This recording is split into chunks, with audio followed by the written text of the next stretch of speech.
You ever notice how telling a woman the truth feels like stepping into a minefield? One wrong word and boom, the emotional equivalent of a nuclear blast. You weren't trying to be cruel. You were just trying to be honest. Yet somehow honesty becomes betrayal. It's strange, isn't it? Lie to her and you're loving. Tell the truth and you're cold, distant, or not the man she thought you were. But there's something deeper happening here. Something psychological, cultural, and very old. Most men never see it because they've been trained since childhood not to. From the moment a boy learns that mom's tears mean he must apologize, even when he did nothing wrong, he starts absorbing the lesson. Female emotion outweighs objective truth. Fast forward 20 years and now he's standing in front of his girlfriend, wife, or co-worker, learning the same old lesson in a more expensive setting. Do these genes make me look fat? She isn't asking for data. She's asking for devotion. The real question isn't, do you see me clearly? It's, will you surrender your truth for me? That's the unspoken contract many modern relationships run on. She provides emotional warmth. He provides emotional stability. But only so long as he edits reality to fit her feelings. Step outside that agreement and the temperature drops fast. I once worked with a client who tried to be diplomatic about his wife aging. He said, "You're beautiful to me in different ways now." It was honest, tender, measured. Still, he paid for it with 3 days of ice-cold silence and late-night Facebook posts about men who stop appreciating their wives. He didn't attack her. He just refused to participate in the fantasy that nothing changes. That's all it took to ignite World War III in the living room. See, the modern dating ritual doesn't reward truth. It rewards performance. Women say they want authenticity, but what they usually mean is authentic flattery, compliments that sound real enough to believe. The truth isn't attractive because the truth threatens control. And control for many feels safer than love. When you tell a woman she's wrong about something she feels strongly about, you're not just disagreeing. You're reminding her that her feelings aren't law. For some people, that feels like erasure, so they fight back the only way they know how, emotionally. Tears, anger, guilt, withdrawal, like whatever gets you to back down, and you usually do, because peace feels better than truth in the moment. But every time you choose peace over truth, a small part of you dies. You start to second-guess yourself, filter your thoughts, measure every sentence by its potential to cause a meltdown. Eventually, you're not being honest anymore. You're managing her moods, managing your words, managing a performance of connection instead of real connection itself. And that's why so many men today feel exhausted without knowing why. Because pretending is draining. Every "I love that movie" when you hated it. Every "that's a great idea, babe" when you know it's a financial disaster. Each tiny compromise feels harmless, but together they teach you to betray your own mind. Here's the psychological mechanism at play: emotional reward conditioning. When truth is punished and lies are rewarded, the brain quickly learns which path hurts less. You don't need an abuser to train you.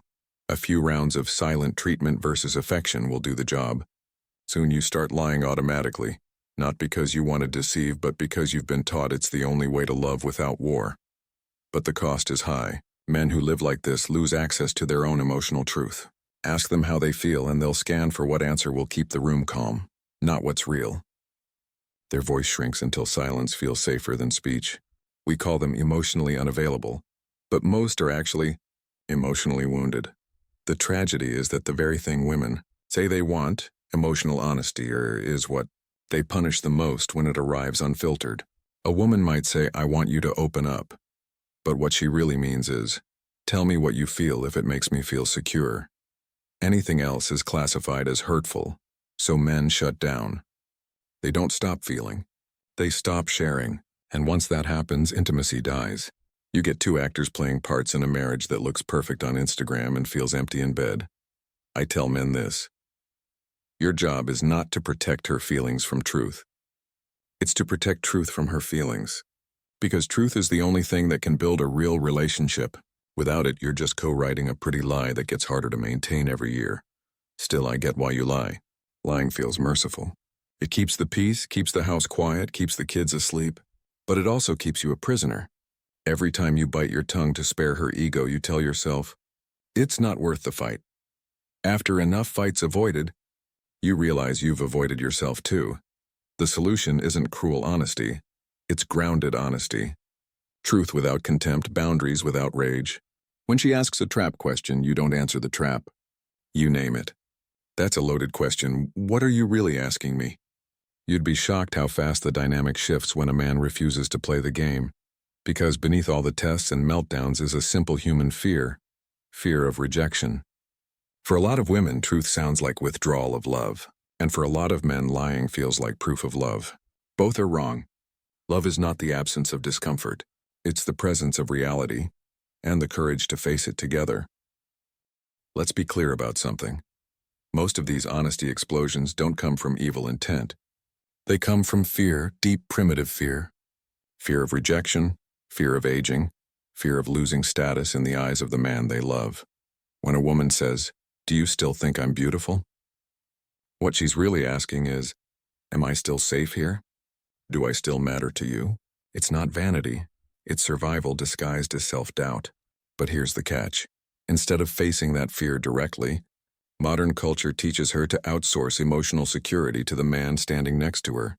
He becomes her mirror, her validator, her emotional thermostat. And when that mirror reflects something she doesn't like, reality instead of reassurance, she calls it cruelty. This is where power dynamics sneak in. Because the one who controls what can and cannot be spoken controls the entire relationship. When you fear her reactions more than she fears losing you, she owns you, not through dominance but through emotional leverage. Every meltdown becomes a lesson. Don't say that again. Every tear becomes a warning shot. Next time, lie. Soon, you're fluent in the language of avoidance. The quiet pauses, the forced smiles, the "you're right, babe" reflex that fires before your brain even checks in. You're not living with a partner anymore. You're living with an emotional hostage taker, and you've learned to negotiate with the terrorist. But here's what's fascinating. Women know this dynamic exists. They may not admit it consciously, but subconsciously they sense it, and it kills attraction. Because no one, man or woman, truly respects someone they can emotionally control. It's ironic. The very behavior that keeps her feeling safe slowly destroys the respect that fuels her love. Every time you fold under pressure, her comfort rises, but her admiration falls. And without admiration, love doesn't survive. It just decays into routine, duty, or quiet contempt. That's why you hear women say, "He's so nice," but there's just no spark anymore. Translation: he always agrees with me and now I can't feel him. She doesn't want your compliance and she wants your presence. And presence requires honesty even when it stings. Let's talk about the trap question phenomenon, the psychological landmine disguised as intimacy. If I died, would you remarry? Do you think my friend is attractive? What are you thinking right now? These aren't questions. They're emotional scans. They're looking for proof that you orbit around her, that your thoughts, fantasies, and loyalties all begin and end with her. But the problem is reality doesn't work that way. Humans notice other people. Humans change over time. Humans have unflattering thoughts. The test is designed to make you fail because failure is the point. When you fail, she gets to reaffirm a narrative she already believes. Men are unreliable, men are shallow, men always disappoint. It's not about learning something new. It's about reinforcing emotional safety through predictable pain. Psychologists call this confirmation bias coping. If she expects disappointment, she'll subconsciously create the scenario that confirms it. That way, she stays in control of the outcome, even if the outcome hurts. Men play a similar game too, by the way. But while men tend to manipulate outcomes through logic or withdrawal, women do it through emotion. They pull you into an emotional maze and then blame you for getting lost. A man once told me his girlfriend asked about his ex every single week. Was she prettier? Was she better in bed? He said no every time, and every time she accused him of lying. So one day, exhausted, he said, "Yes, she was prettier." Silence. Then tears, then rage. Then, oddly enough, relief. Because now she had a villain. And villains make the world simple again. That's emotional terrorism in miniature. It's not physical abuse. It's psychological conditioning through pain and guilt until your natural honesty becomes a weapon against you. Let's zoom out. Why has this dynamic become so common? Because modern society rewards emotional fragility and punishes emotional strength. Men are told, "Never make her cry." Women are told, "If he upsets you, he's toxic." The result? A generation terrified of discomfort, confusing disagreement with disrespect, truth with trauma, boundaries with cruelty. And here's the societal lie beneath it all. Happy wife, happy life. It sounds sweet. It's poison, because what it really means is lie enough to keep her calm. But peace built on dishonesty is just war delayed. You can't build love on landmines. I remember a client whose wife started a small business selling essential oils. Within months, she was deep in debt. Every spreadsheet screamed failure. But she kept asking, "Do you believe in me?" He did. He believed she was hardworking, determined, but not business-minded. Still, he said, "Of course I believe in you." Because what else could he say? The truth would start a storm. A year later, the business collapsed. Her conclusion? You never told me it was failing. You didn't support me enough. That's the twisted loop of emotional logic. Punish the truth, then punish the lie. And it's not limited to romance, it's cultural. Social media thrives on emotional storytelling, not objective reality. My truth replaced the truth. Feelings became facts. So when those same women enter relationships, they expect their emotional comfort to shape the rules of communication. If something feels hurtful, it is hurtful. If something feels true, it is true. There's no distinction left between emotion and evidence, and men are the ones forced to bridge that gap daily. But let me be absolutely fair here. Not all women weaponize emotion intentionally. Many are unaware of what they're doing. They were raised in environments where emotional expression equaled power, where tears solved conflicts faster than arguments ever could. They learned that distress gets results, and men, being conditioned rescuers, stepped right into the trap. We soothe, we fix, we promise. We trade honesty for harmony and call it love. But harmony without truth is not peace. It's submission, so what's the alternative? Start by refusing to manage someone else's emotions for them. That's not cruelty, that's respect. You're saying, "I trust you to handle the truth." When she asks, "Do I look good in this?" Try, "Do you want my honest answer or reassurance right now?" That one line separates emotional validation from emotional dependency. If she says reassurance, you give comfort consciously, not dishonestly. If she says honest answer, she's agreed to face reality. That's how adults communicate. It sounds small, but it rewires the dynamic completely.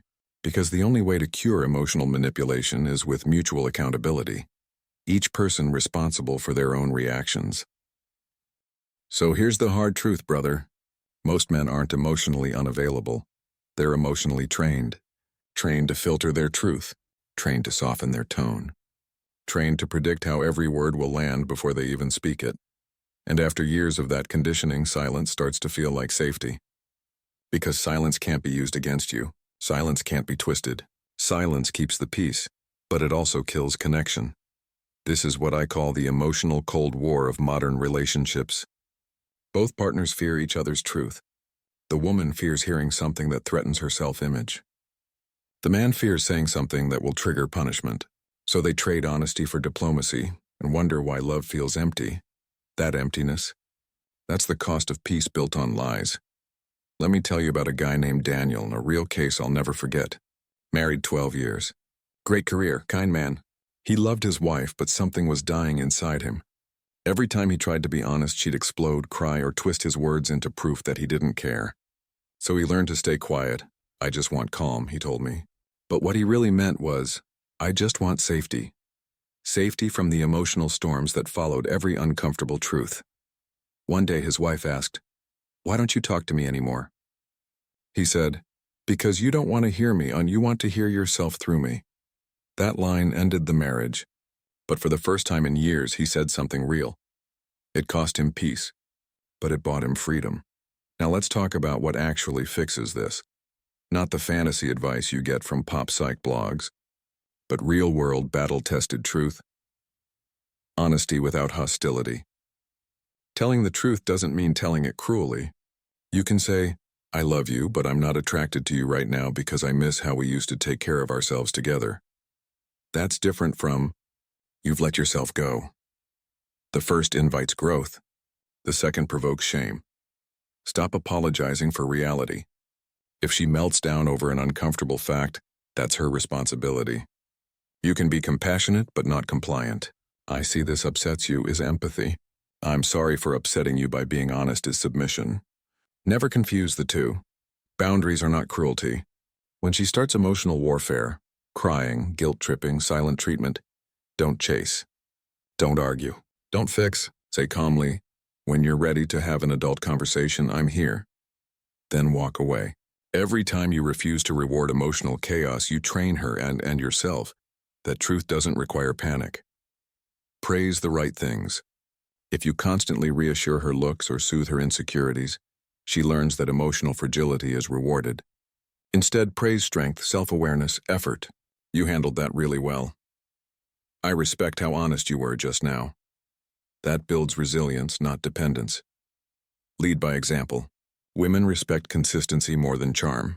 When you show that your emotions are grounded, that her meltdown won't make you lie, her tears won't make you break your word, you teach her the rules of safety. Because emotional safety doesn't come from constant comfort. It comes from consistent truth. But here's the paradox. Most men won't do this. Why? Because they still think love means peace at all costs. They think losing her is worse than losing themselves. That's the real epidemic. Not loneliness, not toxic masculinity, but men living in quiet self-erasure. We call it being supportive, Mags, but it's really fear. Fear of female disapproval.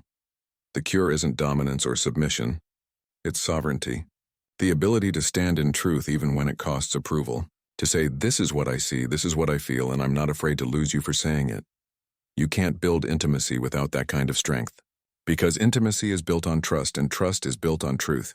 Now, to the women listening, and because I know some of you are here, angry but curious, let me say this, you don't realize how much power you hold. Men already walk on emotional eggshells around you. Not because they hate you, but because they fear you. Not your strength, your reactions. Every time you punish truth, you teach him that honesty equals rejection. Every time you cry to win instead of to heal, you teach him that empathy equals weakness. Every time you say, I want you to open up, then use his words against him later, you teach him that vulnerability equals danger. And then you wonder why he stops sharing. You can't demand openness in an environment that punishes it. So if you truly want emotional intimacy, the kind you crave, the kind that makes love feel alive again, you have to make truth safe. That means no scorekeeping, no weaponizing vulnerability, no pretending that honest equals cruel. Say thank you for honesty even when it hurts. Not because it feels good, but because it keeps the relationship real. Because here's what nobody tells you. Lies don't keep you loved. They just delay the heartbreak. The truth might cause pain, but lies cause decay. Slow, quiet, irreversible decay. I've seen couples who haven't told each other the truth in 20 years. They eat dinner together, smile for photos, celebrate anniversaries, but they're strangers. She lies to feel loved. He lies to stay safe. Both are dying inside. Real love doesn't look like constant agreement. It looks like two people brave enough to face reality together. That's intimacy. That's partnership. That's adulthood. So here's your final test. Next time she asks, do I look good in this? Don't lie. Don't mock. Ask, do you want truth or comfort right now? If she says truth, give it gently. If she says comfort, give it consciously. And if she punishes you for either, remember this. That's not love, that's control. Love doesn't need delusion to survive. It needs truth to breathe. And the only way you win this game, the only way you stop being afraid of female emotion, stop censoring yourself, stop living half alive, and is to stop playing. Because the moment you choose truth over peace, even if it costs you everything, you finally become a man who can't be manipulated by guilt, by fear, or by tears. And that's the kind of man both men and women ultimately respect.